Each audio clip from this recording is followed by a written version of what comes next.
You're listening to the Naked Bible Podcast. To support this podcast, go to nakedbiblepodcast.com and click on the support link in the upper right-hand corner. If you're new to the podcast and Dr. Heiser's approach to the Bible, click on New Start Here at nakedbiblepodcast.com. Welcome to the Naked Bible Podcast, episode 381, Revelation 11. I'm the layman, Trey Strickland, and he's the scholar, Dr. Michael Heiser. Hey, Mike, how you doing? Pretty good. We are at Revelation 11, which I know a lot of people have been waiting for. So I actually feel good about today's episode. I don't know why. Maybe it'll fade as when I get halfway through it. But yeah, it was a good week. Enjoyed prepping for this. Yeah, I know when we Revelation won the voting, somebody said, all right, I can't wait for the next year. And that was about, that's so true. These things take about a year to go through, but that's okay. It's good. I mean, I know everybody's enjoying going through Revelation. Yeah, I actually had a scholar friend that I ran into this week and had lunch with, and who follows the podcast, and basically said the same thing. Like, yeah, I enjoy listening to the podcast. I get something out of it. And it's great that people love it. The layperson loves it. So yeah, that was a nice thing to hear from the outside. Yeah. And Revelation 11 is kind of, I guess they're all important chapters, but this one seems to have some good stuff in it. Oh yeah, it does. We should jump in, because this is we're going to get into the weeds here. We're not going to do two parts. I'm going to try to cram this into one part. But a lot of this episode is going to be more like Revelation in Second Temple Jewish context than specifically Old Testament context. But, having said that, those two contexts are intertwined anyway. So we're just going to have to get into the weeds here, because this chapter is sort of famous or infamous or notorious for a couple of things. Obviously, it's known for the two witnesses, and it's known for being a passage that is much fought over for the purposes of dating the book. And I'm in both of those regards, the witnesses, the nature of the witnesses, and the whole thing about the dating of the book, which is really revolves around the first verse, where it mentions the temple of God. Is this the literal temple or some other temple? I'm going to say some things about both of these issues, the witnesses and the temple, that are going to likely be unfamiliar to hearers in the audience. Again, I'm not a systems guy. I'm not going to land in any one system, and you'll pick up as we go through why. But again, this is getting into the weeds a bit. So let's just jump in here. The first three verses really, I could have done an episode in the first three verses, but like I said, we're going to try to cram everything in here and have it sort of be, make sense and be coherent. So Revelation 11, 1-3 says this. I'm reading from ESV. Then I was given a measuring rod like a staff, and I was told, rise and measure the temple of God, and the altar, and those who worship there. But do not measure the court outside the temple. Leave that out, for it is given over to the nations, and they will trample the holy city for 42 months. And I will grant authority to my two witnesses, and they will prophesy for 1,260 days, clothed in sackcloth. Now, most people familiar with this particular passage, they are, going to know sort of what follows. You get into verse 4, the two witnesses are the two olive trees, the two lampstands, so on and so forth. And then they do miraculous things.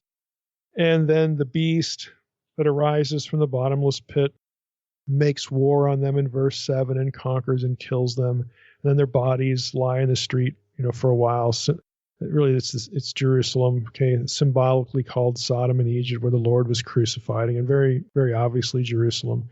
So they lay there for 3.5 days, and then they come back to life, and so on and so forth. And naturally, the obsession has been, identifying these two witnesses, and we sort of skip what follows, which is the seventh trumpet, and very clear day of the Lord language.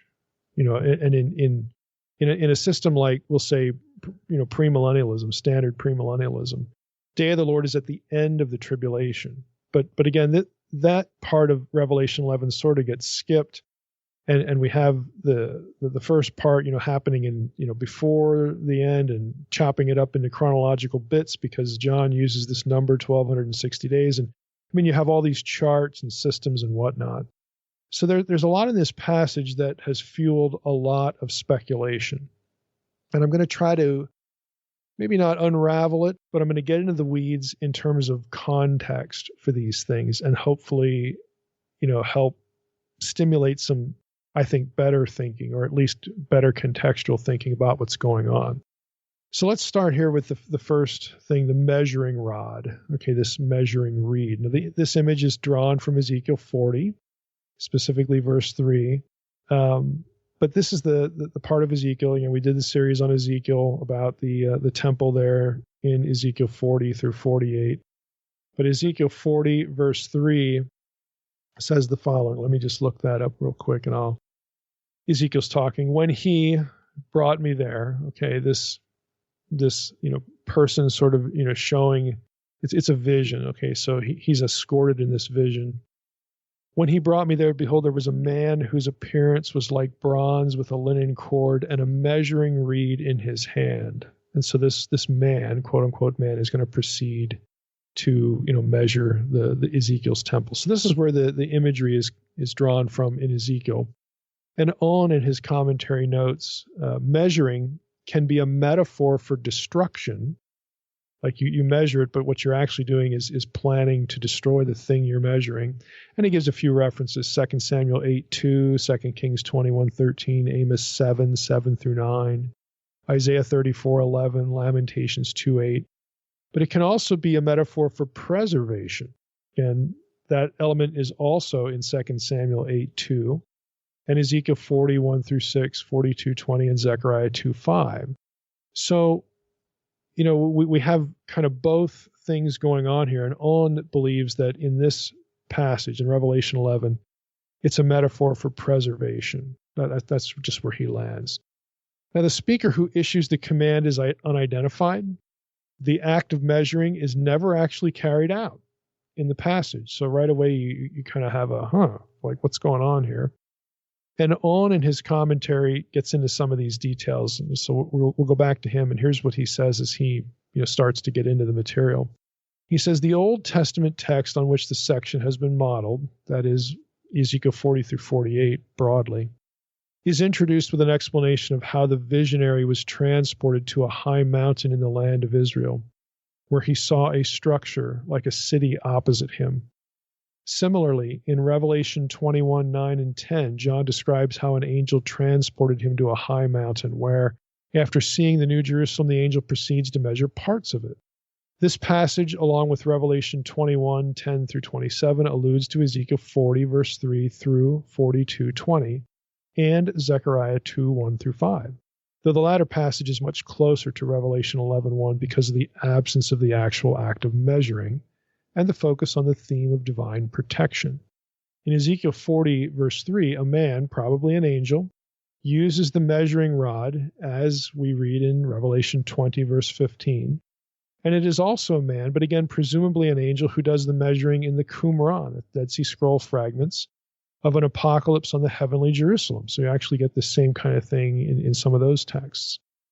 On continues, in Zechariah 2:1 through 2, it is a man, again probably an angel, who is on his way to measure Jerusalem. Measurements of the Jerusalem temple are also found in 11Q Temple 3 through 48. That's a Dead Sea Scroll, temple scroll. Here in Revelation 11:1 to 2, it is John who is commanded to do the measuring. In a very difficult passage in 1 Enoch 61:1 through 5, angels are given long cords, either for measuring the righteous themselves for their preservation, or for measuring the future heritage of the righteous, on analogy to the tribal land allotments in Joshua 13 through 19. So this measuring of the city, again, with sort of the angle of preservation, is common. I mean, I think it's fair to say it's common. You get it in Dead Sea Scrolls, you get it in Enoch, you get it in the Old Testament, and so on, is saying this is where this imagery comes from. It's not a planned, destruction in this case, because ultimately we're going to have the deliverance of the city. And we read this later in Revelation 20, where the Lord wipes out his enemies before they, encircling Jerusalem, destroy Jerusalem. So that's sort of what a Revelation 11 is angling toward, that scene specifically. So that's the Old Testament context for that. Secondly, we read, rise and measure the temple of God and the altar and those who worship there. Like, how do you measure people? Okay. Maybe you count them, something like that. The language is a little odd. This phrase, again, is thought, the whole thing, rise and measure the temple of God and the altar and those who worship there. The whole thing is thought by many, maybe most, to indicate that what is being measured by John is the actual earthly temple in Jerusalem of his day. Precisely because the worshipers are counted, and because, now this is his thought, because the Greek phrase, naon to theou, which means temple of God, is used elsewhere in Revelation only in Revelation 11:19. So same chapter, a little bit later, where the phrase is qualified with another phrase, ha en te urane, which translates, which is in heaven. So let me just stop there. On saying, look, we get this phrase about the temple of God 2 times in Revelation 11. The first one is the temple of God and the altar and those who worship there. And the second time, it's the temple of God, which is in heaven. And On thinks that the second occurrence is important, the one that's in heaven, because he believes it distinguishes the first one as being the earthly temple of God in Jerusalem, because that one isn't described as which is in heaven. So again, On is with, probably a majority of scholars that think Revelation 11:1 is actually referencing, John measuring the temple of his day. Now, if that's the case, the implication, of course, is that Revelation has to be written before 70 AD, because after 70 AD, it's destroyed. Okay? So, and that's going to be something that, an amillennialist will favor, partial preterists, obviously, again, because they want the book written before 70 AD. So On is saying, this is where most scholars are at in terms of what temple we're talking about here. Now, other people obviously argue the reverse. They would say, no. Revelation 11:19 doesn't distinguish the temple of 11:1 from the one of 11:19. Rather, Revelation 11:19 qualifies or defines the temple in Revelation 11:1. So they're both a heavenly temple, a spiritual temple. Now, the implication of that view is that Revelation could be written after 70 AD and really would be written after 70 AD, because the literal temple would have been destroyed then, and the earthly one is just gone. And so now we're dealing with a spiritual temple. Just a note of irony here. It's kind of interesting to note that the people who want to interpret Revelation elsewhere the most literally have to opt for the spiritual view here. and reverse. I mean, the people who want to interpret Revelation allegorically or symbolically, they're going with literalism right here. I mean, it's actually an inversion of both the approaches of both systems, which is kind of funny. But anyway, I love that irony, that our hermeneutic changes here in Revelation 11 because our systems require it. Anyway, On, who takes, again, this is the literal Jerusalem temple view, he continues. He says, the temple described here in 11:1 is certainly the earthly temple in Jerusalem. That's his view. For the distinction between the temple proper, the naos, and the forecourt holds for both the temple of Solomon and the Herodian temple, although the real or imagined architecture is somewhat more complex. It sounds like he's contradicting himself here, like, oh, it's the literal temple, but no, wait, they don't really match because it's more complex than you'd think. He has a way of dealing with that. I'm not going to read you the whole thing, but just go on a little bit. He says, in addition to the Holy of Holies and the holy place, the Temple of Solomon had 2 courts, the inner court surrounded by a wall, 1 Kings 6:36 and 7:12, and the outer court, which surrounded the royal palace and the temple precincts, 1 Kings 7:9 and 12. The temple described in Ezekiel 40 through 42 modeled after the Temple of Solomon, at least in some respects. That's me now, but I don't know how you could just categorically say that. But anyway, he says the temple in Ezekiel 40 through 42 also had 2 courts, an oblong inner court, Ezekiel 40:23, and a square outer court, Ezekiel 40:17 through 20. The Herodian temple, described both in Josephus and in rabbinic texts, consists of 4 courts. The inner court of priests was separated from the court of the Israelites by a barrier 1 cubit high. The court of Israelites was adjacent to the court of women. This whole inner precinct, the Holy of Holies, the holy place, and the 3 courts, was enclosed by a high wall with gates. A very large court of Gentiles, essentially a huge marketplace, lay outside, lay without. The term tahieron, which is Greek for the temple, or the sanctuary, tended to be used of the entire temple complex, including the 3 areas into which the inner court of Herod's temple was divided: the court of the priests, the court of the Israelites, and the court of women. And he cites a bunch of passages from Josephus. These 3 areas, together with the temple itself, constitute the hieron. The naos, though, which is another word for, again, sacred space here, the naos, with the temple and its 3 courts, was separated from the outer court. This is the first court. Again, he quotes something from Josephus. It's separated by a low stone barrier that enclosed an area known as the rampart, the chel in Hebrew, or Aramaic, again, depending. It would be Hebrew. He's using Hebrew here. Upon which were posted warnings that Gentiles were forbidden to pass through on pain of death. And there's a bunch of references in Josephus to that. By the way, this barrier or wall is the thing that's referenced in Ephesians 2:14, okay, which is kind of interesting. Let me just read Ephesians 2:14 to you. But this is what it's talking about when Paul mentions this. For he himself is our peace, who has made us both one and has broken down in his flesh the dividing wall of hostility. Again, this is actually the corresponding literal structure that Paul is using, to play off of in his discussion about Jews and Gentiles being one body. So again, where does that leave us? Again, each side is going to have a way of arguing that it's literal or not, so on and so forth, and on it goes. Third element here, we're going to talk about the 2 witnesses, I should say. We'll get to that in a moment. But I want to move, before we hit the 2 witnesses, or maybe in conjunction with them, I want to get to this phrase, they will prophesy 1,260 days.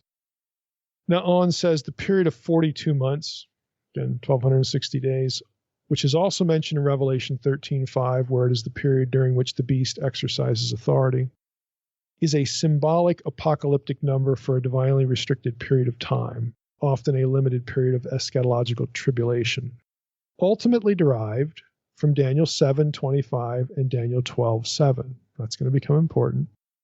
42 months is equivalent to 3.5 years, a period of time that the author expresses differently elsewhere as 1,260 days, Revelation 11:3 and Revelation 12:6. By the way, this foreshadows something I'm going to say in a moment. That to understand Revelation 11, you need to read some things that it says in tandem with Revelation 12. Okay, so just hold on to that thought. So the author expresses this time as 1,260 days. He also uses the phrase a time, times, and half a time in Revelation 12:14. He uses the number 3.5 for the number of days between the death and the ascension of the 2 witnesses, Revelation 11:9 and 11.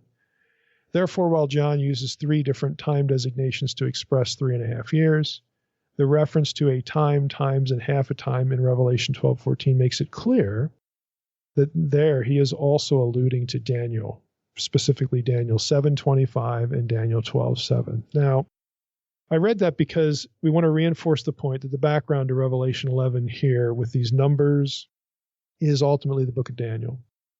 So Daniel's numbers have to be sorted out to know what John's doing here. These numbers, if we want to look at Daniel and these numbers, that's going to take us directly into the Second Temple period and its fixation on calendar, and of course controversies between different sects of Judaism over which calendar to use. Now, just by way of refreshing, maybe the memory of some listeners, we've traversed on this turf a little bit before, but there were calendar controversies. So some Jews of the Second Temple period preferred using a lunar calendar. Now, a lunar calendar could have 29 or 30 days. They're not consistent, or 31. It's not. You go by the phases of the moon, and it's not neatly divisible. Always 30. Okay, this is why Judaism today uses this calendar, and this is why periodically you have to have an extra month inserted into the calendar to make to figure out when Passover is going to be, and to the slippage of days, if you're using a lunar calendar in correspondence with a solar year, is going to create the necessity that you have to add time, or you have to add a month periodically, so that the two things, your ritual calendar, your sacred calendar, and your actual astronomical calendar, will align. Okay, so there's the lunar calendar, and again, you gotta add time to that periodically. The other calendar that was used is a solar calendar, and this is 12 months, all of 30 days. 12 times 30 is 360. And then there would be, at Qumran, what they did was they added a day in between 4 quadrants of 90 days. I've mentioned this before. This was the Qumran, or the Essene, mathematically perfect and precise calendar, because if you use this calendar and ignore the astronomy, then your Passovers, your Sabbaths, your feasts and festivals are going to be occurring on the same day every year. It never varies. Of course, you have to start it on day 4 of creation. That's when the time, sun, moon, and stars were created. So that's how they calculate things out. Those who stuck with that system, actually did calculations of the Messiah and so on and so forth. When's the window when we think that the Messiah, the ultimate Jubilee, is going to be accomplished, and so on and so forth. Now, there was another, we haven't mentioned this before yet, there was another 360-day calendar in use by a different sect of Judaism, the Zadokites. They did the same thing with solar, and the two systems differed on what they did with the equinoxes. Do they consider them separate days, or do they sort of get absorbed into the 360 itself? Okay, and then we have to add 4 days for some other reason. So there was a little bit of a difference as to how to get the 364. We'll just leave it there. It's very complex and convoluted and complicated, but essentially you've got a lunar and a solar calendar. Okay, solar calendar has 2 varieties, and that's going to actually become important when we get into the weeds here. Now, why get into them at all? Well, I'll tell you, there's only one reason I'm doing this. I want to demonstrate for the listener, who probably has some curiosity here, how deeply complex and convoluted this gets. And I'm doing that to teach a prophecy lesson. And I'm going to telegraph a lesson right here. If you have prophecy books on your shelf that tell you they know how everything's going to play out, and they don't get into what we're going to get into here, what you should do is take those books and throw them away. Okay? Because they are not contextualizing the numerical discussion, the calendar discussion, on its own terms. These numbers come from somewhere. Okay, Daniel, as we're going to see, is using a particular calendar, and his numbers are meaningful in the context of that calendar. So if your prophecy books aren't doing this, if they're just playing with calculators and starry night astronomy programs, throw them away. It's the best thing you can do. Otherwise, it's just whistling in the dark. Now, my reference here, and I do not have a PDF for this, is from Gabriele Boccaccini's book. Or actually, he wrote this particular chapter. It's called The Solar Calendars of Daniel and Enoch.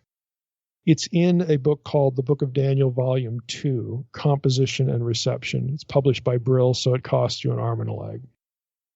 This is pages 311 through 328. Now, I'm going to read you some extensive portions of this because I want to numb your mind here. I want you to see how complicated this is, so that when this episode ends, you will get up, pull the prophecy books from your shelf, and throw them away. Now, I would consider that a good missional work here. It is never as simple as these books tell you, and it's always more complicated than even they seem. So let's jump into Boccaccini here. He says, Daniel 7:25 blames the iniquitous king, Antiochus Epiphanes, for, quote, changing times, unquote, in temple worship. According to Joubert and Vanderkam, who are 2 experts on this chronology, This marks the occasion on which the Hellenistic lunar calendar definitively replaced the old Zadokite solar calendar, which Jubilees, the Book of Jubilees, and the people at Qumran would seek in vain to restore after the Maccabean revolt. Now, let me just stop there. Do you realize that the calendar used today by Judaism, the lunar calendar, was viewed as an apostate, awful thing by the Jews who wrote the Book of Jubilees and who lived at Qumran, the Essenes, the Book of Enoch as well. Those are solar calendars. And those are the calendars they believed originated at the time of creation. Everything else was an inferior system. And you say, well, what about the Torah calendar and switching of the first day of the year and so on and so forth and all that, right? They would still argue that needs to be, yes, you can change what the first day of the year is, but you still need to be using the solar calendar. Okay. This was a spiritual thing. This is what led to the split that created the Qumran community. Okay. This was a big deal for them because now you're using a human calendar, one that you have to adjust by arbitrarily adding a month every now and then, as opposed to God's perfect mathematical calendar. This is an abomination. They never won that fight. Again, that's the whole point of that first paragraph. Antiochus Epiphanes, quote, changes the times in the temple worship. They go back to the lunar calendar. Okay, they replace the solar calendar. Now, back to Boccaccini. The obvious implication of this hypothesis is that Daniel also used the solar calendar. Nevertheless, the book of Daniel itself is conspicuously absent in the discussion about the antiquity of the solar calendar that has involved many other Jewish documents. In fact, the chronological references in Daniel are apparently too obscure to infer any calendar. At least that's the way it looks, he says. Boccaccini adds, while the half week of Daniel 9:27 and a, quote, time, 2 times, and half a time of Daniel 7:25 and 12:7 are symbolic, they are yet quite consistent indications of time. And the 2,300 evenings and mornings of Daniel 8:14 fall short of the 3.5 years they should refer to.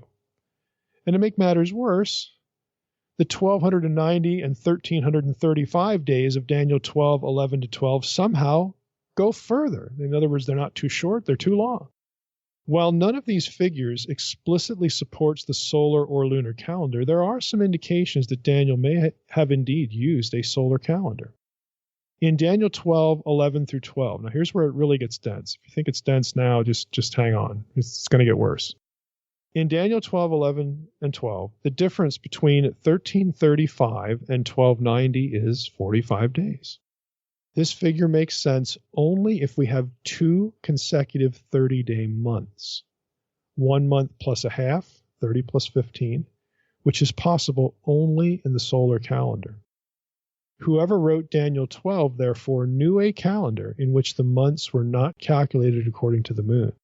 That is, in a sequence of 30-day and 29-day months. However, since Daniel 12:5 through 13 presents the half week, verse 7, and the 1,290 days, verse 11, and the 1,335 days, verse 12, in a series, we should expect the same proportion between the half week and the 1,290 days. According to the 364-day calendar of Jubilees and Qumran, 3.5 equals 1,274 days. The addition of 16 days to reach 1,290 and a total of 61 days to reach 1,335 days does not make much sense. Again, because, let me just break in here, because 16 and 61 are not divisible by 30. Okay, they're not half of 30, and it's not 30 plus 30. So it doesn't make much sense. So he asks, how many days does the half week count in Daniel? The only ancient text that explicitly elaborates on the figure of Daniel, okay, this numerical figure, is the Revelation of John, and it is strikingly straightforward. The time of persecution is a period of, quote, 42 months. It's Revelation 11:2, 13:5. Or it's described as 1,260 days, Revelation 11:3 and chapter 12, verse 6. or it's a time 2 times and a half time, Revelation 12:14. According to the book of Revelation, therefore, Daniel would have known a solar calendar of 12 30-day months, which makes a year of 360 days. In fact, such a calendar allows us to establish a sensible relationship among the 3 calendrical references in Daniel 12. A consistent and proportioned series of links, a consistent and proportioned series links the half day, or the half week, that is 1260 days, to the 1290 days by virtue of the addition of one 30-day month, which in turn becomes 1335 days with the further addition of one 30-day month and a half 30-day month. Accordingly, Marty and Beckwith have argued that Daniel followed the Mesopotamian calendar of 360 days, this is where this originates, with the figures in Daniel 12:11 through 12 representing the addition of intercalary months. Okay, that is inserting these other 30s and 15s in there. That the ancient Jews were familiar with this calendar would be attested by the flood narrative in Genesis, where the period from, quote, the 17th day of the second month to the, quote, 17th day of the seventh month, unquote, is said to total 150 days. That is 5 consecutive months of 30 days. And it's solar calendar evidence. That's Genesis 7:11, 7:24, and Genesis 8:3 through 4. But Boccaccini says all the evidence points to the fact that the solar calendar of the early Second Temple literature was a sabbatical one. That is, a calendar in which each day of the year fell on the same day of the week year after year, which was not the case in the Mesopotamian calendar. The chronological indication of Daniel 10:4 makes sense only if the 24th day of the first month is Friday. And this is possible only if Daniel used a sabbatical calendar. So the question is, how can Daniel use at the same time a 360-day calendar and a sabbatical one?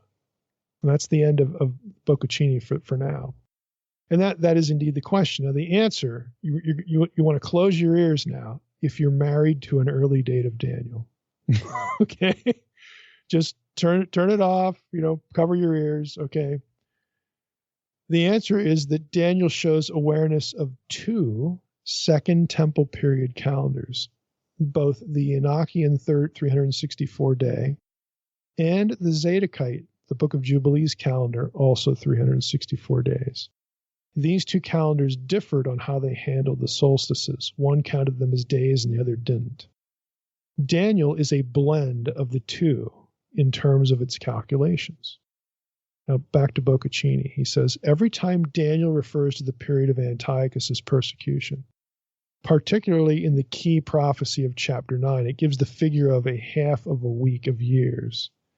It's Daniel 9:27, or a time 2 times and a half in Daniel 7:25 and 12:7. In both halves of the outer frame around chapter 9, instead, we face slightly different chronological indications. The one approximate by deficiency, 2300 evenings and mornings of Daniel 8:14, and the other by excess, 1290 to 1335 days of Daniel 12:11 through 12. Again, both of those numbers don't approximate what you'd expect with a solar calendar. This is me. One is a little short, the other's a little long. So Boccaccini says, obviously the author expected some events to occur immediately before and immediately after the foretold death of Antiochus. As John J. Collins also acknowledges, in chapter 8, again, Daniel 8, the primary focus of the end is the restoration of the temple cult, while chapters 10 through 12 focus their hopes on the resurrection of the dead. The conflicting times of the end fit perfectly the overall theology of the book. Now, what he's going to start getting at here is we need to think about some of the numbers applying, prior to the restoration of the temple cult, and the other ones are going or in conjunction with the restoration of the temple cult, and then other numbers looking forward to the resurrection of the dead. That they sort of have 2 different things in view, and this is why we get some of these different numbers. So Boccaccini says the conflicting times of the end fit perfectly the overall theology of the book, which, as is now widely recognized by its interpreters, sprang from an apocalyptic circle different from the one that produced the Enochic literature. On the one hand, against Enoch, Daniel does not view the Second Temple as impure and therefore argues in chapter 8 that God would restore the temple the daily sacrifices before the end as an act of justice owed to the temple's legitimate cult. Let me just stop there. So the Essenes, the people at Qumran and Enoch, they didn't like the priesthood that operated in Jerusalem. This is why they separated from it. That they would have been cheering from the sidelines. Yeah, get rid of those sacrifices, trash the place because they're using a pagan calendar anyway. Daniel doesn't act like that. Daniel has God restoring the temple cult, okay, the temple rituals, all right? So it's a different perspective than you'd find in the book of Enoch and in certain Dead Sea Scrolls. So back to Boccaccini. So he makes that point and says, on the other hand, the almost careless yet ingenious mechanism through which in chapter 12 the times of the end are progressively lengthened and desynchronized emphasizes another tenet of Daniel's theology, the distinction between the collective destiny of Israel and the destiny of each individual.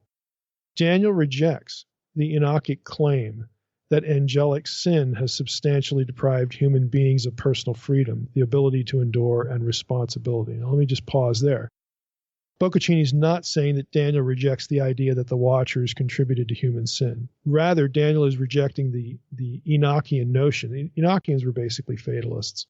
That because of this problem, because of this fiddling, your personal, they're to blame. The Watchers are to blame, which can be used as an excuse for individual accountability and responsibility. The Qumran literature talks about two lots and two spirits and two destinies. It's very predestinarian and very, again, pessimistic in terms of your ability to move from one column to the other, okay? So Daniel's not going there. He's not taking the Watcher idea to such an extent that people are kind of locked in and their fate is what their fate is, and they're sort of, Daniel's rejecting double predestinarianism here. That's his point. So back to Boccaccini. For the judgment of individuals, it therefore looks beyond the time in which God would set an end to history and establish the everlasting kingdom of Israel. The judgment of the nations in Daniel 7 and the judgment of the individuals in chapter 12 are not synchronic. Okay? The 360 plus 4-day calendar adds new and surprisingly meaningful nuances to Daniel's discourse about the times of the end. The piece of information provided by Revelation was accurate. For the Zadokite calendar, the year indeed counted 1,260 days. As we've already noticed, this allows us to establish a sensible and coherent relationship between the three calendrical references in Daniel 12. Extra times of 30 and 45 days at the end of the 70 weeks of years cannot possibly refer to any kind of added months, even though we do not know and just how often the 360 plus 4-day calendar was intercalated on the basis of the observation of equinoxes and solstices. The sabbatical nature of the Zadokite calendar required the addition of weeks, not months, so that the appointed times of festivals were not changed. The meaning of the calendrical indications of Daniel 12 must be found elsewhere. By skillfully exploiting the richness of the cultic calendar, the text depicts a sort of spiritual itinerary of preparation for the individual. First, 1 month is given, the month of Passover, so that 1,290 days are completed, 1,260 plus 30. Then 1.5 more months are added to get 1,335 days to reach the third month, which according to the Zadokite calendar was, quote, the month of the oaths. 2 Chronicles 15, 10 to 15 is the Old Testament reference. And with the 15th of the third month being the feast of Shavuot, what date could be more appropriate than the feast of the renewal of the covenant for the celebration of the final judgment? So let me just stop there. I mean, he deals with the 2,300 evenings and mornings and how that reference in Daniel actually makes sense if Daniel is calculating for, he doesn't use the term, but if he's calculating for Hanukkah, it makes sense. Like the calculation actually works. If it's referring to this period associated with the restoration of the temple. But these other numbers are about something, future, an eschatological resurrection, the day of the Lord and the resurrection.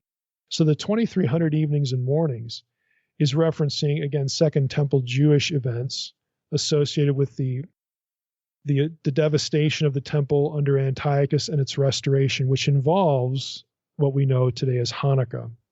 But the other numbers, the 1260, the 1290, the 1335, that's eschatological. Okay? So you have to separate out the numbers. One is associated with one historical period already passed.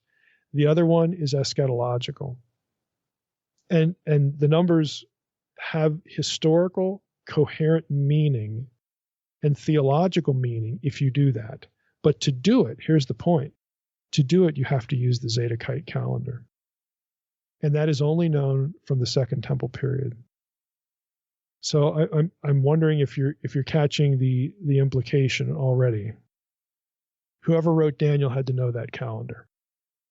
And that puts at least part of Daniel in the Second Temple period. Now you might argue that Daniel was written part of it earlier, 6th century, early date, but this stuff has to be late date to make sense. That's the point. Now that's sort of an extraneous issue. But if you're tracking with this, if you want to make sense of the numbers historically and eschatologically, that's the only way it makes sense. Within a Jewish Old Testament Second Temple Jewish context, you have to be using this calendar. Okay?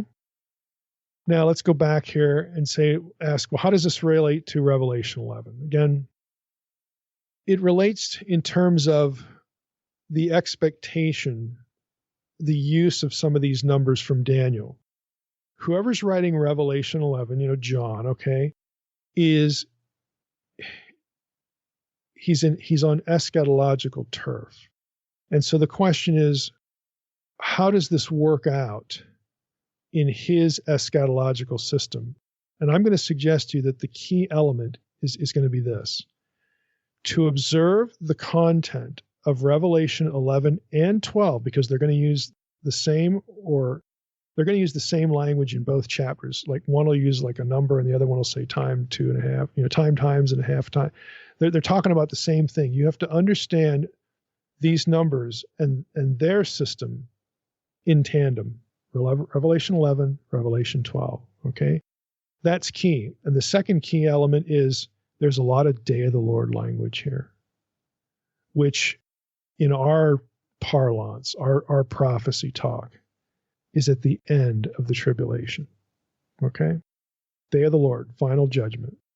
So with that in mind, again, I could go a whole lot deeper into Boccaccini.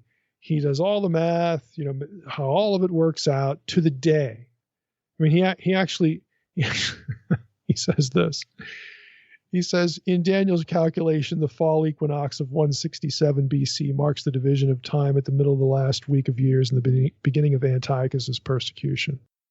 From that time, the text asks us to count 2300 evenings and mornings, not days, evenings and mornings, which we now understand would not have included the additional times between seasons in the Zadokite calendar. He actually has a precise, he dates the events using Daniel, aligning them with Daniel to the day of the events that we know, again, in relation to the abomination committed by Antiochus.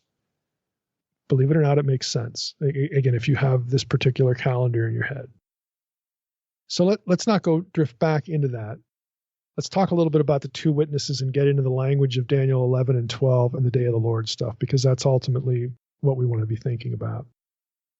So you look at the two witnesses. Now, I'm going to presume that the two witnesses, for the sake of the episode here, are symbolic symbols of God's people.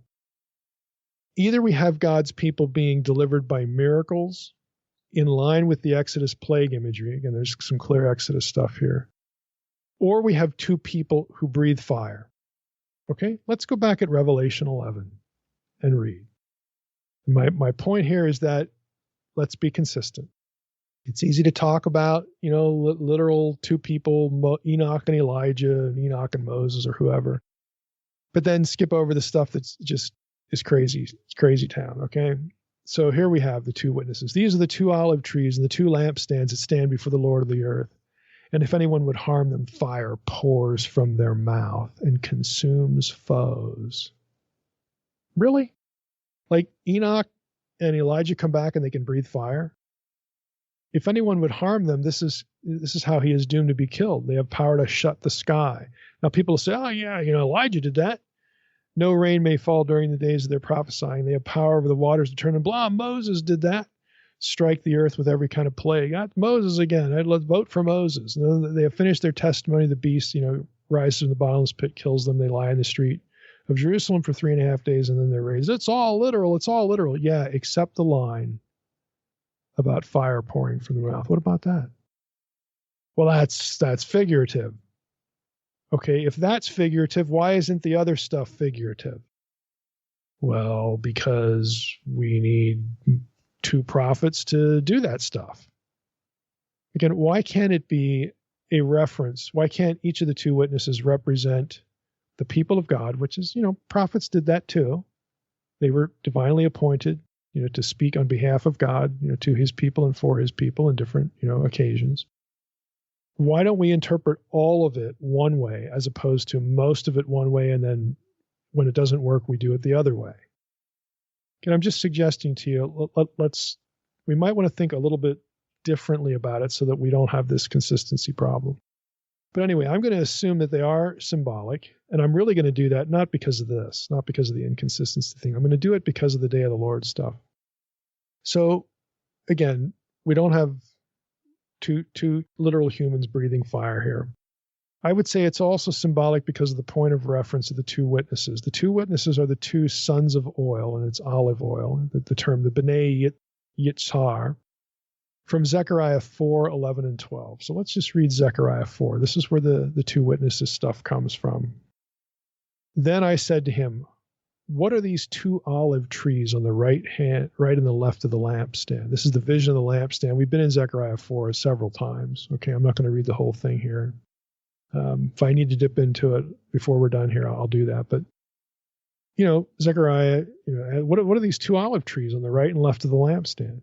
And a second time I answered and said to him, what are these 2 branches of the olive trees, which are beside the 2 golden pipes from which the golden oil was poured out? He said to me, do you not know what these are? And I said, no, my Lord. Then he said, these are the 2 anointed ones, again, these sons of oil, all right, who stand by the Lord of the whole earth. Okay, if the language here, this is also the passage about, let's just go up here, beginning of Zechariah 4. This we've had already before. The angel who talked with me came again and woke me like a man who was wakened out of his sleep and said to me, what do you see?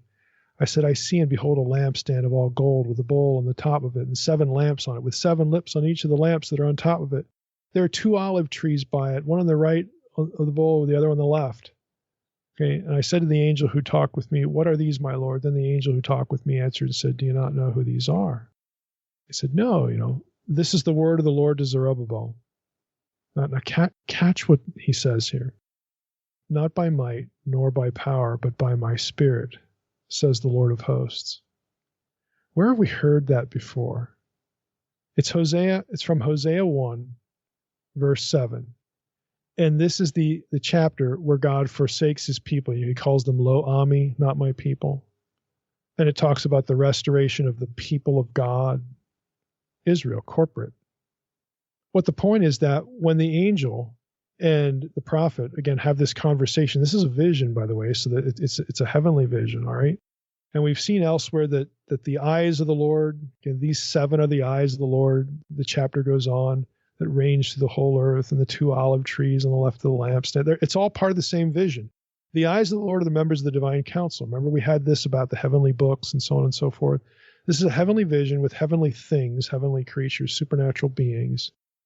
And then we get this reference to the restoration by the Spirit of the people of God.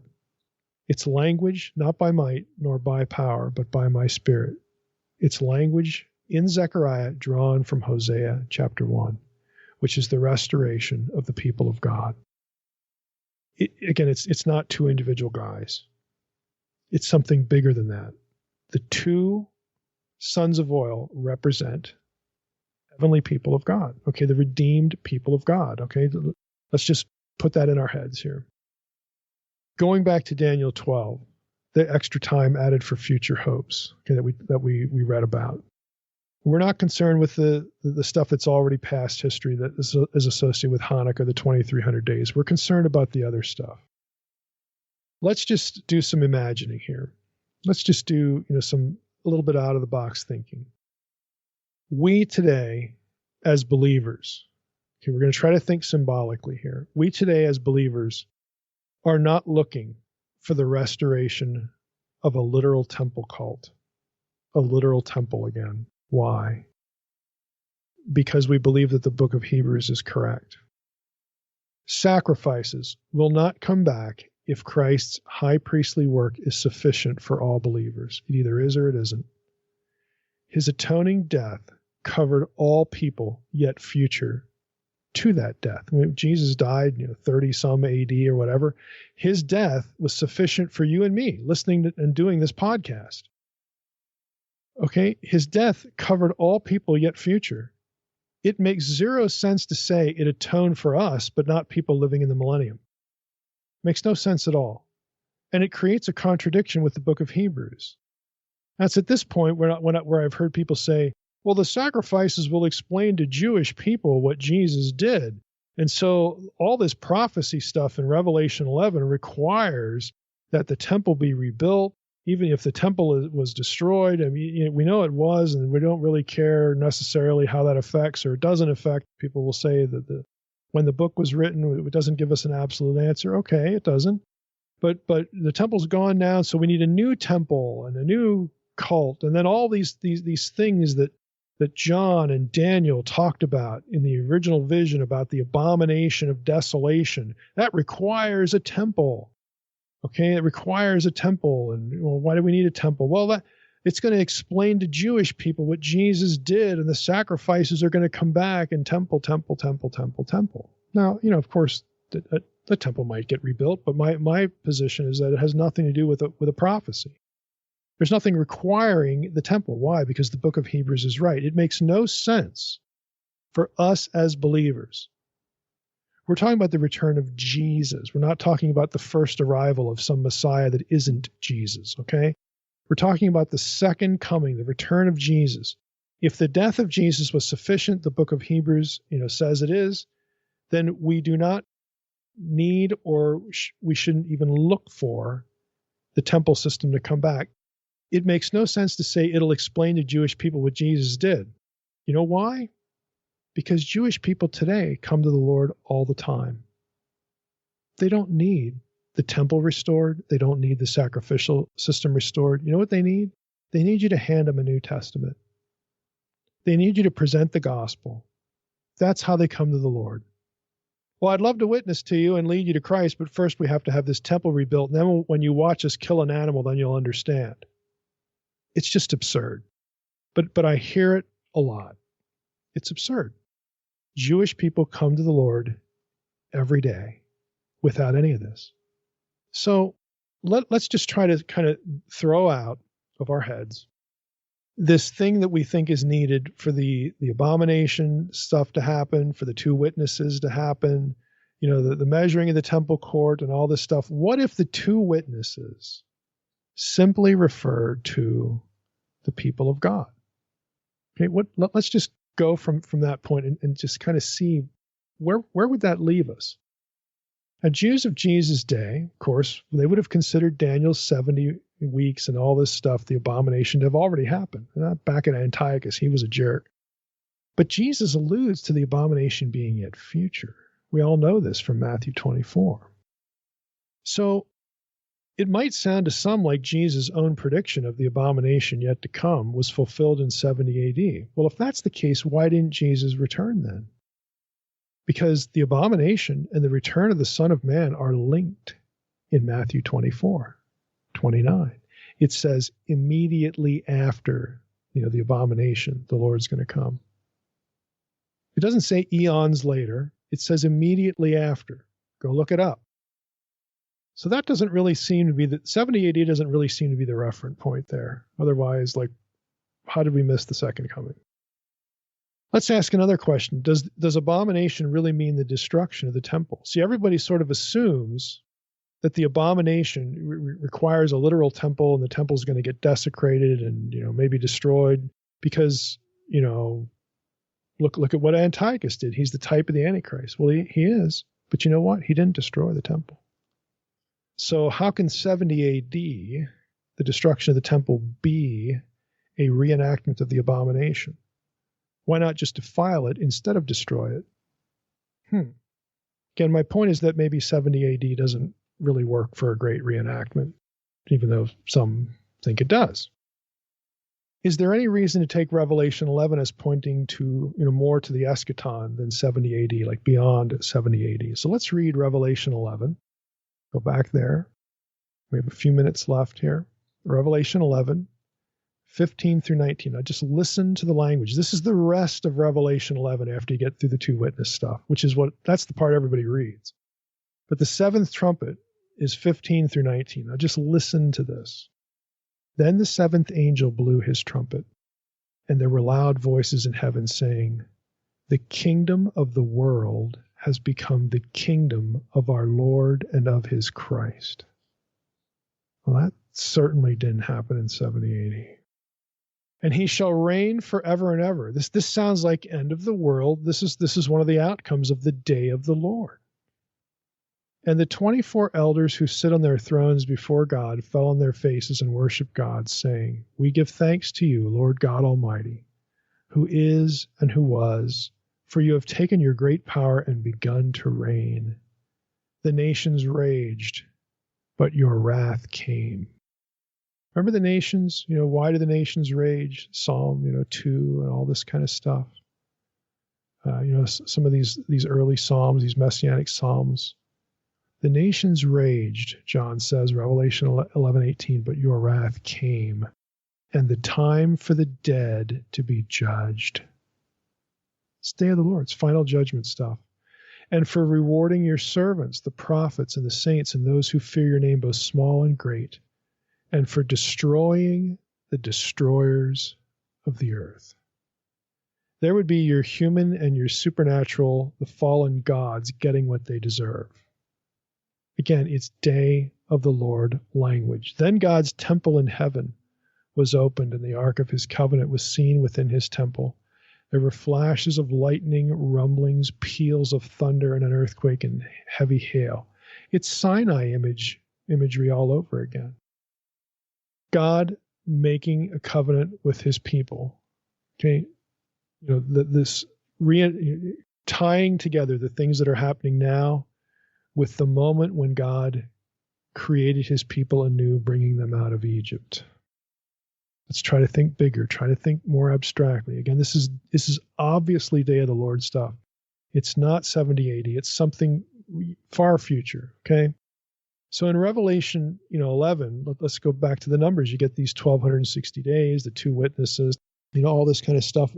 What if again, the two witnesses represent the people of God and their opposition to the Gentiles overrunning the outer court by prophesying, speaking for God, of course. What if that, mimics the earlier in Daniel's day, or, at least Daniel's textual day, what he's describing in Daniel 8 through 11. That's what I'm trying to say. What if that's mimicking the intertestamental national Jewish opposition to the defilement, in the Maccabean period? That is, they resisted paganism back then. They resisted persecution, of their temple. They're protecting sacred space. Maybe our time or a future time, maybe this is about resisting the same thing, but in terms of the church, which is Christ's body, which is the temple of God. This is New Testament theology. Temple of God, body of Christ. Okay? But who do the two witnesses represent then? Again, I would say they need to be understood in tandem with Revelation 12. Let's go read Revelation 12, 13 through 17.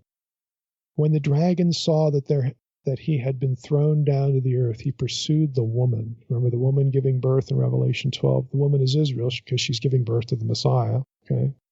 He pursued the woman who had given birth to the male child, and the woman was given the two wings of the great eagle so that she might fly from the serpent into the wilderness to the place where she is to be nourished for a time and times and half a time.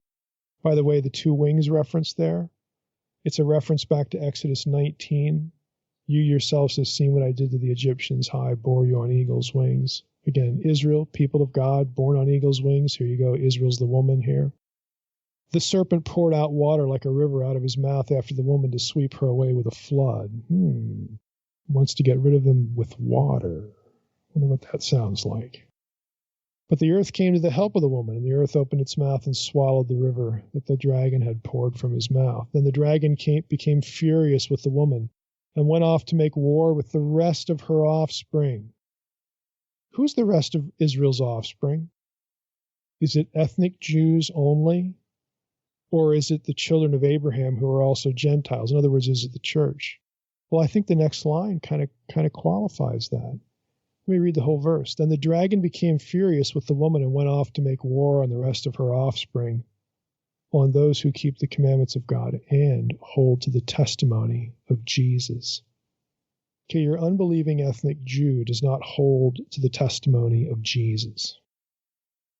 So what I'm suggesting is if you take the language of Revelation 12, the persecution of Israel, and really even bigger than Israel, the people of God who follow Jesus, and they're linked to this 1260-day stuff and the times, and half a time stuff in Revelation 12, maybe we should look in Revelation 11 for the same language and define the 2 witnesses as the people of God.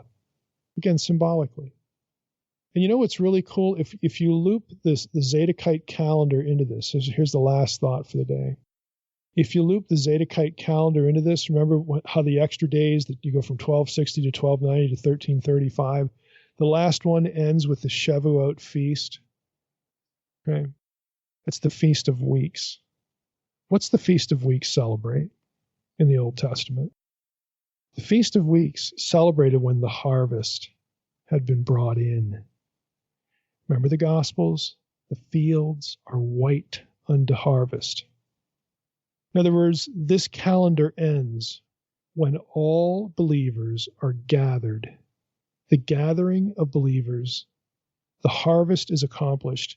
The fullness of the Gentiles is complete. And the Gentiles are the children of Abraham, according to Galatians 3. What if that's how we're supposed to read Revelation 11? Again, I'm going to can it there. I realize, again, this is a long episode. It's dense, and that's intentional. All of this is speculation. Even informed speculation is speculation. Okay, so let's be honest. I'm hoping we learn something, though, more general. Okay, skip the mind-numbing chronological calendar details. I did that deliberately to show you how dense and granular this gets. And I didn't even get into Boccaccini's math, okay, for the whole period. What I want you to learn is prophetic material is deeply complex and ultimately ambiguous at points. So again, if you have prophecy books on your shelf that don't get into these weeds, don't get into the Second Temple context and the calendar and all this stuff, throw them away. They are not data-driven, at least they're not as data-driven as they could be. In the end, there's no precision, there's no precise clarity by design. So we're looping all the way back to Mike's view of prophecy, which is it was cryptic the first time, intentionally, and it's going to work the same way the second time around, by design. We don't want cosmic enemies being able to just look up in a passage what God intends to do and how he intends to do it, do we? That makes their job too easy. That is not the way it worked the first time around, and it ain't going to be the way it works the second time around. So I just want to give you a sense for how deep the rabbit hole can go. And if we take that away from this episode, I'll consider that mission accomplished. There are lots of ways you can think about this. Let's try, at least in part, to think about Zechariah 4, which loops back to Hosea 1, the people of God. Who are the people of God now? According to Revelation 12, it's the children of the woman who is Israel, who follow the testimony of Jesus. Okay? So again, just trajectories that you can think about. It's all speculation as to how it all will play out. I fully acknowledge that. But maybe it's a bit of it's more meaty. It's more substantial speculation as far as trying to attach these things to the text. So next time we're going to get into Revelation 12. We're not going to repeat the astronomy stuff because we can do that. We did that in a separate episode, but I'll remind you of that when we get to the next episode, Revelation 12, and we will get through that. But this is, again, the thought trajectory for both this chapter and the next chapter that I'm going to take. Yeah, I enjoy the down the rabbit hole episodes. And so just to sum up again, you're saying the two witnesses could be God's people, right? Yes. Why not just say my witnesses then? Why put a number to it? You know, that's just to be more cryptic, is what you're saying? The numbers are to loop back to Daniel, okay? And if you remember, and you know, how can we remember? Because it's just so dense. Yeah.